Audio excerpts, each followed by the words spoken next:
दोस्तों, अगर आपको अपनी डेट ऑफ ज्वाइनिंग या डेट ऑफ एग्जिट चेंज करनी है तो कैसे उसे किया जाता है, क्या इंपॉर्टेंट चीज़ें हैं जो आपको और किसी वीडियो में नहीं मिलेगी। क्यों नहीं मिलेगी भाई? किसी वीडियो में कोई और नहीं बता सकता क्या? देखो, जिन्हें पता है वो बताते नहीं, और जिन्हें नहीं पता है वो भर भर के बताते हैं। मेरे केस में मुझे पता भी है और मैं भर भर के बताता भी हूँ। मैंने यहाँ पे 2022 जब ये फरवरी 2024 में चेंज आया था उस टाइम बताया था सारी चीज़ें। साथ में ही जो जो गलतियाँ थी, जो जो मिस्टेक थी, वो भी मैंने बताई थी। इसमें से कुछ मिस्टेक्स आज तक भी ठीक नहीं हुई है। 3-4 महीने हो चुके हैं। अभी हम जो बात कर रहे हैं वो हम डेट ऑफ ज्वाइनिंग और डेट ऑफ एग्जिट ठीक करने के बारे में बात कर रहे हैं। मैं आपको एक पॉइंट बताना चाहूँगा, ध्यान से समझिएगा। जो मेरी पहले वाली वीडियो है, 50,000 लगभग व्यूज़ हैं, ठीक है। तो आपको यहाँ पे जो मैंने नहीं बताया था वो आज इस वीडियो में बताने जा रहा हूँ। समझिएगा इस बात को कि जब आप अपनी ज्वाइनिंग या फिर आप अपनी एग्ज़िट बदलने के लिए कहते हैं तो आपकी कंपनी को कोई फ़र्क नहीं पड़ता है कि आप क्या रिक्वेस्ट लगा रहे हो।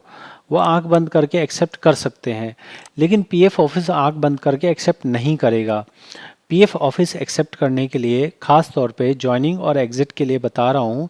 यहाँ एक बहुत इम्पॉर्टेंट फैक्टर होता है, जो होता है कि आपका जो अमाउंट है, जो आपका पीएफ है, वो कब तक डिपॉजिट हुआ है।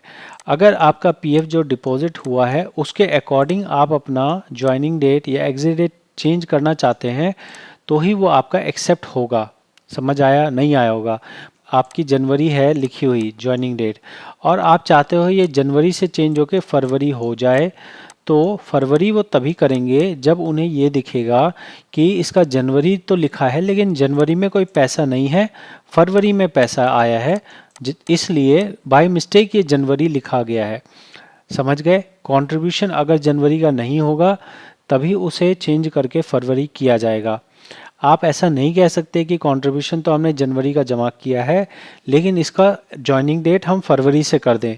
और यही सेम बात आपकी एग्जिट डेट के लिए भी लागू होती है कि अगर एग्जिट डेट में आपने पैसा मान लीजिए एग्जांपल के लिए जुलाई तक जमा किया है, तो आप ये नहीं कह सकते हैं कि ये जुलाई तक नहीं, इसको आप बदल के फरवरी कर दीजिए। ऐसा नहीं है कि हमने 3 महीने बिना बात के कंट्रीब्यूशन जमा कर दिया और आज हम उस 3 महीने के एंट्री को, मतलब वो एग्जिट को हम चेंज करना चाहते हैं, घिसकाना चाहते हैं। तो यहाँ जॉइनिंग और एग्जिट को मेनली जो चेंज किया जाता है वो सर्विस ओवरलैप की वजह से चेंज किया जाता है 99% केसेस में। और 99% केसेस में ये रिजेक्शन भी होता है। रिजेक्शन इसी बेस पे होता है कि पर्सन ने एक्चुअल में ओवरलैप किया होता है। एक्चुअल में ओवरलैप करने की वजह से कंपनी ही पहली बात तो आपको डॉक्यूमेंट नहीं देती है। अगर आप किसी तरह से कंपनी से डॉक्यूमेंट ले भी लेते हैं, आप अगर उसे एक्सेप्ट करवा भी लें एम्प्लॉयर से, वो आगे पीएफ ऑफिस में जाएगा और वहाँ पे पीएफ ऑफिस वाला इस कंट्रीब्यूशन को देखते हुए उसको कैंसिल कर देगा। ठीक है, ये मैंने आपको रियल जानकारी दे दी है। ठीक है, अब मैं एक चीज़ और बता दूं कि मान लेते हैं कि आपके केस में जेन्युइन वाला केस है, आपकी कंपनी भी देने के लिए तैयार है, आपका कंट्रीब्यूशन भी ठीक है, तो आपको डॉक्यूमेंट क्या क्या देने हैं। डॉक्यूमेंट आप समझिए, आपको यहाँ पे डॉक्यूमेंट के अंदर में एम्प्लॉय का रजिस्टर देना है। मेनली एम्प्लॉय का रजिस्टर तो कोई नहीं देता है, वहाँ जो दिया जाता है वो मैं आपको समझा देता हूँ प्रैक्टिकल। यहाँ आपको दिया जाता है आपका जो अगर ज्वाइनिंग की बात है तो ज्वाइनिंग लेटर हो गया, ठीक है ना। इसके साथ में कंपनी के लेटर हेड पे क्लैरिटी। इसी तरह से अगर एग्ज़िट की बात करें तो एग्ज़िट का बदलना है तो एग्ज़िट में भी वही हिसाब है, रेजिग्नेशन लेटर। और कंपनी के जो अगर मान लीजिए सैलरी स्लिप है, सैलरी स्लिप दे सकते हैं, टर्मिनेशन लेटर दे सकते हैं। ठीक है, यहाँ पे मेजर और माइनर, मेजर और माइनर का मतलब है कि भाई बड़ा करेक्शन है या छोटा करेक्शन है। तो बड़ा और छोटा करेक्शन में सिंपल सा क्राइटेरिया रखा गया है। अगर मेंबर जिंदा है और आप उसका date of joining, date of leaving change करें तो उसे माइनर करेक्शन बोला गया। और अगर मेंबर एक्सपायर हो गया और तब आप करेक्शन करना चाह रहे हैं तो वो मेजर करेक्शन हो गया। कुछ लोग जो सीखना चाहते हैं वो बोलेंगे सर जी लॉजिक क्या है। लॉजिक ये है कि जब कोई पर्सन एक्सपायर हो गया, अब मान लो कि वो एक्सपायर हुआ जुलाई में और उसने कंपनी चाहती है कि इसको ईडीएलआई का बेनिफिट मिल जाए, पीएफ ऑफिस इसको 5 लाख 7 लाख रुपए दे दे, तो वो क्या करती है, वो एग्जिट डेट को इधर उधर करके उसको सर्विस में दिखाना चाहती है। तो अगर सर्विस में दिखाना चाहती है तब उसको मेजर करेक्शन माना जाएगा, तब उससे अटेंडेंस रजिस्टर भी मांगा जाएगा, तब उससे ये भी मांगा जाएगा कि भाई सैलरी कब तक पे करी है ये बताओ, तब उसका जो है हॉस्पिटल का ये सब भी मांगा जाएगा रिकॉर्ड कि कब एडमिट हुआ, कब एक्सपायर हुआ, ये सारी चीज़ें बताइए। बाकी अगर जीवित है पर्सन और वो अपना रीज़न ऑफ लिविंग या डेट ऑफ लिविंग बदलना चाहता है तो सिंपल सा वो यही कर सकता है कि ये डॉक्यूमेंट्स लगाइए और इन डॉक्यूमेंट्स को लगाने के बाद आपका ये प्रोसेस होगा। कैसे करना है मैं दिखा देता हूँ। यहाँ हम होम पे आ गए हैं, मैनेज पे आ गए, जॉइंट डिक्लेरेशन पे आ गए, गेट डिटेल पे आ गए। 3 स्टेप्स में करना है। डिटेल अब चेंज कीजिए, अपलोड डॉक्यूमेंट कीजिए और प्रीव्यू करके रिक्वेस्ट लगा दीजिए। तो हमारे पहले सेगमेंट में हमारी पर्सनल डिटेल आ रही है, नेशनैलिटी अपडेट होना ज़रूरी है। यहाँ अगर अपडेट नहीं है, नॉट अवेलेबल है, तो यहाँ पेंसिल के निशान पे जाइए, नेशनैलिटी में इंडियन कर दीजिए, फिर नीचे आएंगे, उसके बाद अपडेट सर्विस डिटेल करना है। सर्विस डिटेल समझिएगा कि जो आप पीएफ में चेंज करेंगे वही ईपीएस में भी चेंज होगा। तो यहाँ पे अगर आप मान लो ज्वाइनिंग भी चेंज करो, एग्जिट भी चेंज करो, तो अलग अलग सेट ऑफ डॉक्यूमेंट आपको लगाने पड़ेंगे। अलग अलग सेट ऑफ डॉक्यूमेंट कैसे लगाने पड़ेंगे जी? ज्वाइनिंग के लिए आपका ज्वाइनिंग लेटर लगेगा और रिज़ाइन चेंज करने के लिए रेजिग्नेशन लेटर लगेगा। तो अलग अलग डॉक्यूमेंट हो गया ना।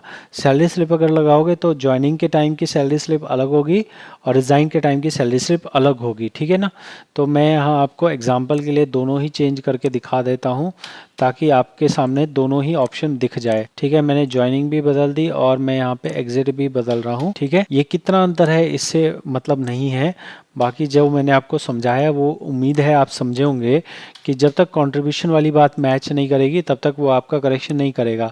बाई चांस अगर कंट्रीब्यूशन भी चेंज करना हो तो फिर पीएफ ऑफिस वाले पहले बोलेंगे कि भाई हमें कंट्रीब्यूशन भी चेंज करना है, और कंट्रीब्यूशन चेंज करना है उसके हिसाब से आप जो है पहले लिखा पढ़ी करो और उसके बाद ही जाके आप अपना ज्वाइनिंग वगैरह लगा सकते हो। तो देखिए यहाँ पे हमने क्या किया है, हमने यहाँ पे कई सारी चीज़ें चेंज करने की कहा है। हम ईपीएफ की भी चेंज कर रहे हैं, ईपीएस की भी चेंज कर रहे हैं, ज्वाइनिंग और एग्जिट के अंदर डॉक्यूमेंट भी हम चेंज कर रहे हैं, ठीक है ना। तो सेम डॉक्यूमेंट आप लगा सकते हैं अगर पीएफ की ज्वाइनिंग और ईपीएस की ज्वाइनिंग आ रही है।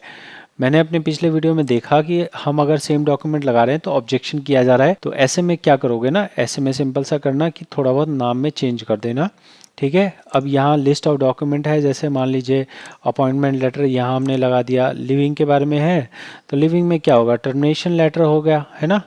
फिर यहाँ डॉक्यूमेंट अपलोड कर देंगे और एम्प्लॉय रजिस्टर जो भी आपका डॉक्यूमेंट दिख रहा है उसके हिसाब से आप कीजिए। जब आप एक जगह सिलेक्ट कर रहे हैं तो वही आपके दूसरी जगह भी आ रहा है और यहाँ आपको अलग से डॉक्यूमेंट अपलोड करने के लिए नहीं कहा जा रहा है, समझ गए आप। तो आपको सिर्फ एक ही बार में आपको ज्वाइनिंग वाले में चेंज करोगे, ईपीएफ वाले में तो ईपीएस भी चेंज हो जाएगा और सिमिलरली आपका यहाँ पे भी चेंज हो जाएगा। डॉक्यूमेंट्स अपलोड कर दीजिए भारत माता की जय बोल के। सही डॉक्यूमेंट नहीं लगाएंगे तो आपका रिजेक्ट हो जाएगा। सही डॉक्यूमेंट समझिएगा, बहुत सारे लोग ये कहते हैं कि सर जी हम सीधे पीएफ ऑफिस से ना करवा लें, ये तो हमारा तो हो ही नहीं रहा है, हम पैसे दे देंगे, पैसे हमारे पास हैं देने के लिए, हमारी बैकग्राउंड वेरिफिकेशन में हमें दिक्कत हो रही है। तो देखिए पीएफ ऑफिस अंदर ही अंदर अगर किसी का रिश्वत लेके करता है तो उसके बारे में मैं नहीं कमेंट कर सकता हूं, और ना ही मैंने अभी तक ऐसा कोई केस देखा है जो इस तरह से ओपनली पैसे लेके कर दिया गया हो। लेकिन मैं ये ज़रूर कहूँगा कि अभी तक ये एक बहुत डिफ़िकल्ट प्रोसेस बना हुआ है, क्योंकि कंपनियां जनरली चेंज नहीं करती है, और कंपनी चेंज नहीं करती है पीएफ मेंबर को काफ़ी ज़्यादा परेशानी इस बारे में होती है। मैं आपको यही जो एक्चुअल फैक्ट्स हैं ये बता सकता हूँ। गलत आश्वासन मैं आपको नहीं दे सकता हूँ, गलत आपको दिलासा नहीं दे सकता हूँ। काम आपका तभी हो पाएगा जब आपकी कंपनी आपको कोऑपरेट करती है। कंपनी तभी कोऑपरेट करेगी अगर आपने प्रॉपर तरीके से वहाँ रेजिग्नेशन दिया होगा। अगर एब्सकॉन्डिंग है या फिर और कोई रीज़न है तो वहाँ पे करेक्शन होना मुश्किल है। ऐसे में आप लेबर कोर्ट जाने की सोच सकते हैं। साथ में ही आप पीएफ ऑफिस में लिखित शिकायत ज़रूर दें, उसके बाद ही आप अपना ये करेक्शन के लिए सोच सकते हैं।